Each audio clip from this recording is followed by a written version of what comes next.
बिस्मिल्लाहिर्रहमान अर्रहीम। अस्सलामु अलैकुम या अली मदद।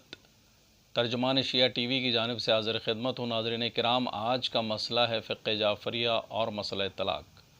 नाज़रीन किराम, ये ऐसा शोहर आफाक मसला है कि जिसकी वजह से सैकड़ों नहीं, हज़ारों नहीं, लाखों ख़ानदान तबाह हुए हैं और पछतावे के अलावा कोई चीज़ उनके हाथ में नहीं आई। क्यों? इसलिए कि इस मसले को ऐसे तशहीर किया गया, ऐसे गलत अंदाज में फैलाया गया कि जैसे इसको ये गलत अंदाज में जैसे फैलाया गया, इस तरह नहीं फैलाया जाना चाहिए था। हमारे दीगर मसालिक के बरादरान, अहले सुन्नत बरादरान में एक महफ़िल में 3 दफ़ा तलाक़ कहने से तलाक़ बाइन हो जाती है। उसके बाद शौहर अपनी बीवी से रुजू नहीं कर सकता। वो किसी और से शादी करेगी वो बीवी, वो अगर मर्द उसको तलाक़ दे दे तो तब ये इसके ऊपर हलाल होगी, वरना इस पर मुस्तकिल हराम हो गई है वो बीवी। जबकि फ़िक़्ह जाफ़रिया के पैरोकारों में ऐसा नहीं है। अल्हम्दुलिल्लाह, फ़िक़्ह जाफ़रिया में मसला तलाक़ ऐन क़ुरान की रूह के मुताबिक है, ऐन इस्लाम के मुताबिक है। इस पे फ़िक़्ह जाफ़रिया के पैरोकारों को फ़ख्र होना चाहिए कि इस मसला तलाक़ में जो फ़िक़्ह जाफ़रिया है वो तमाम फ़िक़्हों पर फ़ौक़ियत रखता है। वो इस हवाले से कि फ़िक़्ह जाफ़रिया के पैरोकारों के घर आबाद हैं, किसी के पास पछतावा नहीं है। इसलिए कि फ़िक़्ह जाफ़रिया में जो मसला तलाक़ है वो एक तरीक़े कार के मुताबिक है। 3 दफ़ा तलाक़ कहने से तलाक़ नहीं हो जाती, तलाक़ बाइन नहीं होती। फिर गुस्से की हालत में इस्लाम उस तलाक़ को कबूल नहीं करता।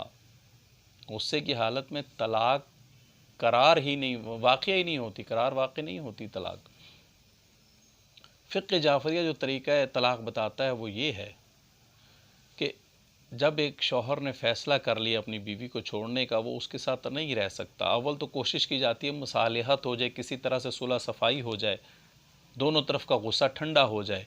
लेकिन अगर ना हो सके तो जब शौहर ने फ़ैसला कर लिया कि तलाक़ देनी है, मैंने अपनी बीवी नहीं रखनी, तो उस वक़्त 2 गवाहों को बुलाया जाता है फ़िक़्ह जाफ़रिया के मुताबिक, और उन गवाहों की मौजूदगी में शौहर की तरफ से सीग़े तलाक़ जारी किया जाता है। जैसे कि फ़िक़्ह जाफ़रिया में सीग़े निकाह जारी होता है शादी के वक्त, इसी तरह तलाक़ के मौके पर भी सीग़े तलाक़ जारी किया जाता है।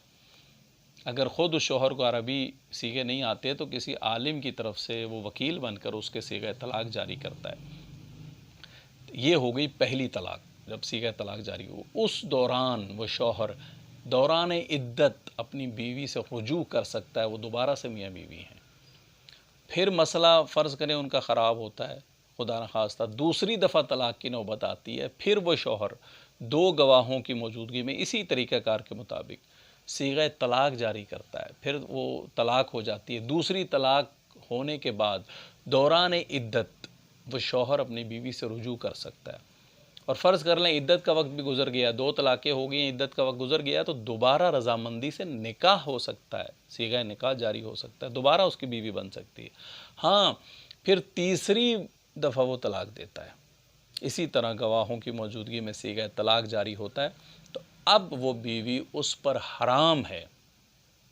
तलाक़ बाइन अब हुई है। तीसरी दफ़ा जब तलाक़ दे दी उसने बाकायदा गवाहों की मौजूदगी में, अब वो तलाक़ बाइन है, अब वो बीवी उस पर हराम है, सिवाय इस सूरत के कि वो बीवी किसी दूसरे मर्द से शादी करे, वो मर्द मर जाए या उसको तलाक़ दे दे, तो दोबारा इस मर्द पर वो बीवी हलाल हो सकती है निकाह की सूरत में, वरना वो हराम है।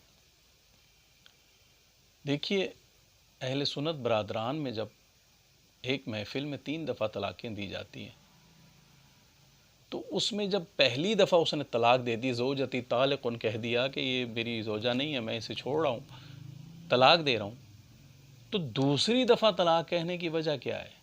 जबकि वो उसकी ज़ौजा ही नहीं रही अब। फिर अब वो 2 दफ़ा दे दे तलाक़, 3 दफ़ा दे या 70 मरतबा दे, बात तो एक ही है।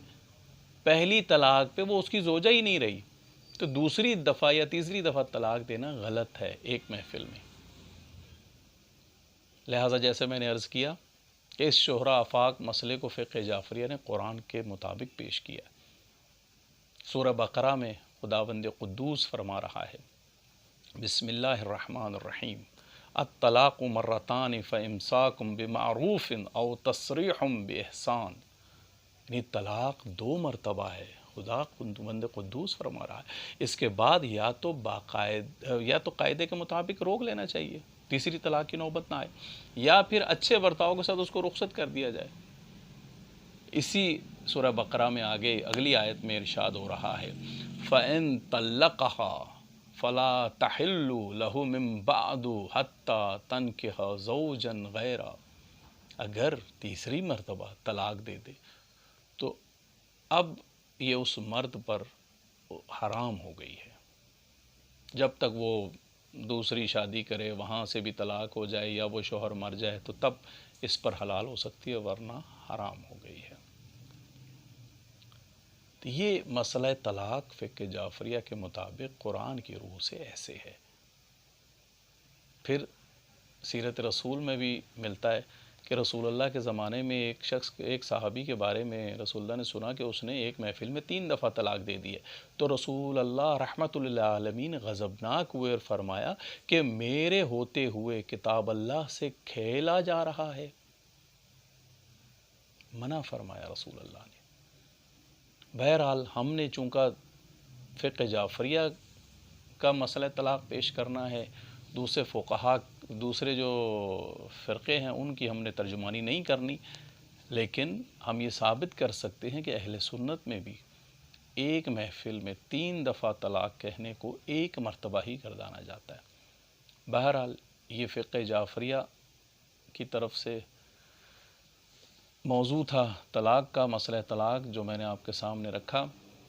ہمارا جو سوشل میڈیا ہے، ٹی وی ہے، وہ بھی اس غلط مسئلے کو پھیلا رہا ہے، غلط طریقہ طلاق کو۔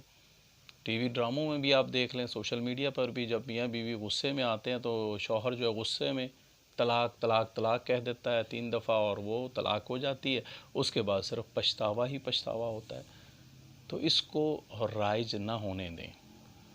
فقہ جعفریہ جو مسئلہ طلاق کو پیش کر رہا ہے وہ عین اسلام ہے، عین قرآن ہے، اور رسول کے ارشادات کے مطابق ہے۔ اس پہ عمل کریں تاکہ لوگوں کے خاندان ٹوٹنے سے بچیں، پچھتاوے سے بچیں۔ دیکھیں، نکاح کو اللہ نے پسند فرمایا ہے، اور طلاق حلال ہے لیکن ناپسندیدہ عمل ہے۔ ہمارے معاشرے میں کیا ہو رہا ہے؟ جو پسندیدہ عمل ہے نکاح، اسے آسان کرنے کی بجائے ہم نے اس کو مشکل کر دیا ہے۔ بہت سی ڈیمانڈیں ہیں دونوں طرف سے، بہت سی خواہشات ہیں، پھر رضامندی ہے، پھر حق مہر طے ہوتا ہے، اس کے بعد نکاح ہوتا ہے۔ یہ پسندیدہ عمل جو ہے اللہ اور رسول کے نزدیک، اسے ہم نے مشکل کر دیا ہے، اور جو اللہ اور رسول کے نزدیک ناپسندیدہ عمل ہے اسے ہم نے آسان کر دیا ہے۔ کھڑے کھڑے 3 دفعہ طلاق دینے سے طلاق ہو گئی، ایسا نہیں ہے۔ اسلام مذاق نہیں ہے، کتاب اللہ مذاق نہیں ہے۔ اس مسئلے پر آیات قرآنی ہیں 2، احادیث رسول ہیں، سیرت رسول ہے، اس کے مطابق ہمیں چلنا ہے۔ والسلام علیکم ورحمۃ اللہ وبرکاتہ۔